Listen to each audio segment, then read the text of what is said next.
So మీకు ఎక్కడ proper ఎక్కడ ప్రాపర్ పిఠాపురం. సో ఎలా ఉంది కళ్యాణ్ గారి పరిపాలన? ఇంత ముందు రోడ్స్ ఉండేవి కాదు పర్ఫెక్ట్ గా, రోడ్స్ అవి వేస్తుండే. దాని తర్వాత హాస్టల్స్, అంగన్వాడీస్ అన్ని ఫుడ్ చేంజ్ చేస్తుండే. ఇంకా అక్కడ 11 తర్వాత ఎప్పుడు బాగుండేది కాదు.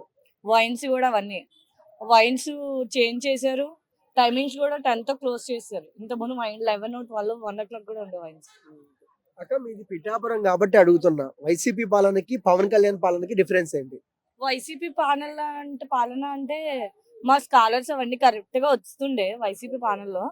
బట్ పవన్ అన్న వచ్చేకిన తర్వాత సేఫ్ అండ్ సెక్యూర్ 11 తర్వాత, ఆఫ్టర్ 11 సేఫ్ అండ్ సెక్యూర్ గా హాస్టల్ నుండి మేము రూమ్ కి వెళ్ళేటప్పుడు సెక్యూర్ గా ఉండే. ఎందుకంటే వైన్స్ పక్కనే హాస్టల్స్ ఉండే, ఒక 11 to 12 వరకు హాస్టల్స్ ఉండే.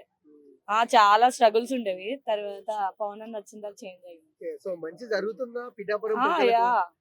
లిటరలీ అన్నిటిలోని అన్ని బానే ఉన్నాయి. అంటే కళ్యాణ్ గారు సినిమాల మీద పెట్టిన ధ్యాస ప్రజల మీద పెట్టట్లేదు అంటున్నారు, మీరేమంటారు? అట్లేం లేదు.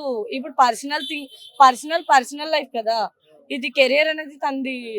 ప్రెసెంట్ రన్ చేస్తూ ఉంటారు. ఎవరి లైఫ్ లో వాళ్ళ పర్సనల్ వేరే ఉంటది, బిజినెస్ పరంగా వేరే ఉంటది కదా. అంటే ఇంత ముందుకు పిఠాపురం అంటే ఎవరికి తెలియదు, కళ్యాణ్ గారు సీఎం అదే డిప్యూటీ సీఎం అయినాక తెలుసు కదా, ఎలా అనిపిస్తుంది అక్క మీకు? అంత బానే ఉంది, మోర్ దెన్ చేంజెస్ ఏం లేవు. ఏం చెప్తారు జనసేన కళ్యాణ్ గారి గురించి?